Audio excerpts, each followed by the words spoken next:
আমরা এখন শিখব গুগল ইন্ডেক্সিং।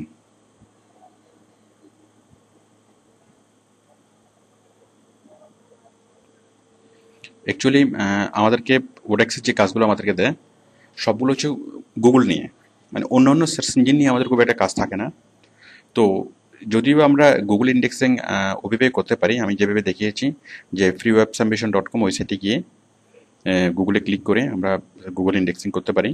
তারপরও আমি গুগল ইন্ডেক্সিং করার আরও কিছু সিস্টেম আমি দেখাচ্ছি, যেহেতু আমাদেরকে শুধু গুগল নিয়ে কাজ করতে হবে।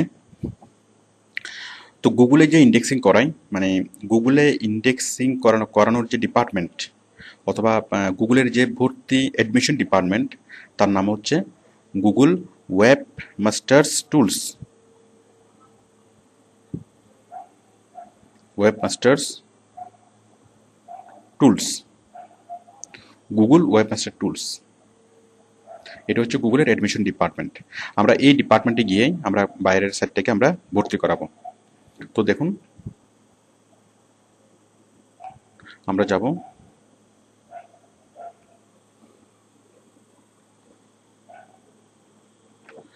এটার ওয়েবসাইট হচ্ছে www.google.com/webmasters/tools, www.google.com/webmasters/tools। আমরা এই সাইটে যাব। এটা হচ্ছে গুগলের অ্যাডমিশন ডিপার্টমেন্ট, যেটা আগে বলেছিলাম।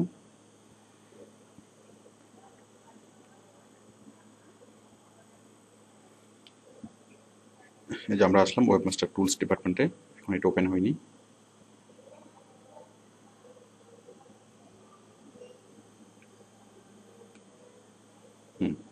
দেখুন, এই যে ডান পাশে দেখা যাচ্ছে অ্যাড এ সাইট। আমরা জাস্ট অ্যাড এ সাইটে ক্লিক করবো। অ্যাড এ সাইটে ক্লিক করার পরে অ্যাড এ সাইট, এখানে আমরা জাস্ট বাইরের সাইটটা আমরা লিখবো। এই যে বাইরের ওয়েবসাইটের অ্যাড্রেসটা লেখার পরেই আমরা জাস্ট কন্টিনিউ করলেই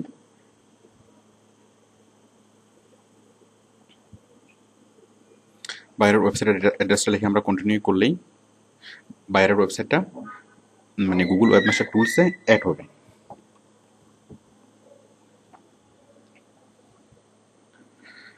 আচ্ছা, এখন দেখুন, এই যে আমরা এইভাবে গুগলে ইন্ডেক্সিং করলাম,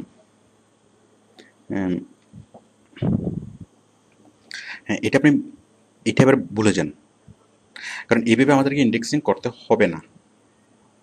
অ্যাকচুয়ালি যখন কোনো সাইট তৈরি হয় তখন অটোমেটিক্যালি সেটা গুগলে ইন্ডেক্সিং হয়ে যায়। আপনি যদি আজকে একটা ওয়েবসাইট তৈরি করেন, জাস্ট কয়েক ঘন্টা পরেই সেটা গুগলে ইন্ডেক্সিং মানে হয়ে যাবে, অটোমেটিক্যালি হয়ে যাবে। মানে আমরা গুগলে ইন্ডেক্সিং ভর্তি না করলেও গুগল নিজ থেকে আমাদেরকে ভর্তি করিয়ে নেবে। তাহলে আমরা তাহলে আমরা কেন শিখলাম? দেখুন, আমরা যখন কোনো কিছু গুগলে লিখে সার্চ করি, আমাদেরকে রেজাল্টটা যেভাবে দেখাই,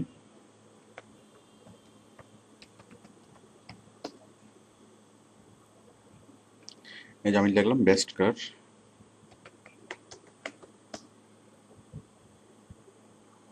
যখন আমি সার্চ করলাম দেখুন আমাকে রেজাল্টটা কীভাবে দেখাচ্ছে।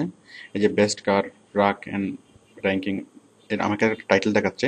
টাইটেলের পরে নিচে সবুজ মানে ব্লু কালার যেটা, সেটা টাইটেল, মেটা টাইটেল বলে অথবা মেটা ট্যাগ বলে।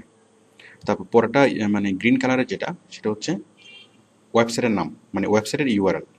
তারপরে যেটা ব্ল্যাক কালারে যেটা, সেটা হচ্ছে ডেসক্রিপশন। এই যে মেটা টাইটেল, ইউআরএল এবং ডেসক্রিপশন। তো মেটা টাইটেল এবং মেটা ট্যাগ এবং মেটা ডেসক্রিপশন, এই দুটো বিষয় খুবই ইম্পর্ট্যান্ট।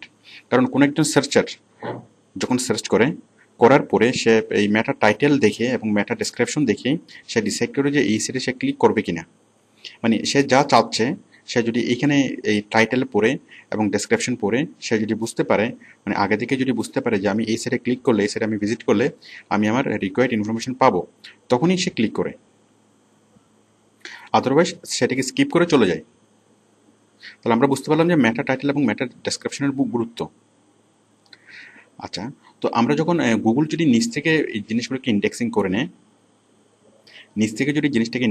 নেয়, তাহলে যে মেটা টাইটেল, মেটা ট্যাগ এবং মেটা ডেসক্রিপশন সে এগুলোকে নিজের মতো করেই সেট করে। আর মেশিন যখন লেখে তখন সে মেশিনের মতোই লেখে।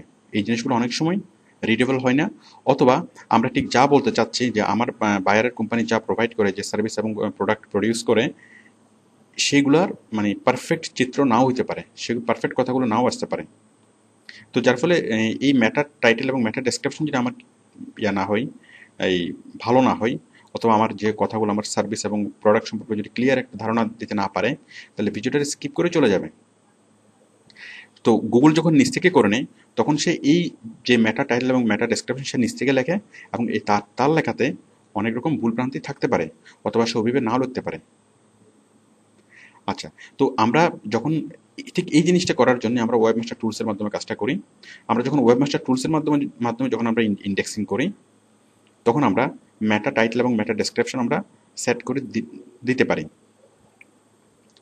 তো এই মেটা টাইটেল এবং মেটা ডেসক্রিপশন কিভাবে সেট করবেন, এগুলো আমরা অন পেজ এসইও তে আমরা বিস্তারিত আলোচনা করেছি। তো যেহেতু এই আমাদের এখন যেটা টপিকটা আমাদের মানে রিলেভেন্ট টপিক না, সেজন্য এই জিনিসগুলো আমি দেখাচ্ছি না, কারণ এগুলো সার্ভারের অনেক কাজ আছে। এগুলো আমরা অন পেজ এসইউসিডিতে আমরা বিস্তারিত দেখিয়েছি। তো আপাতত আপনি অফ পেজ এসইউর জন্য এই যে মেটা টাইটেল এবং মেটা ডেসক্রিপশন এইভাবে লিখা না শিখলেও চলবে।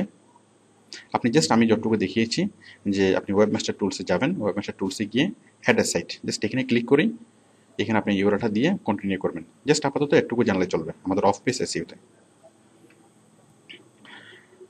ওকে, থ্যাংক ইউ।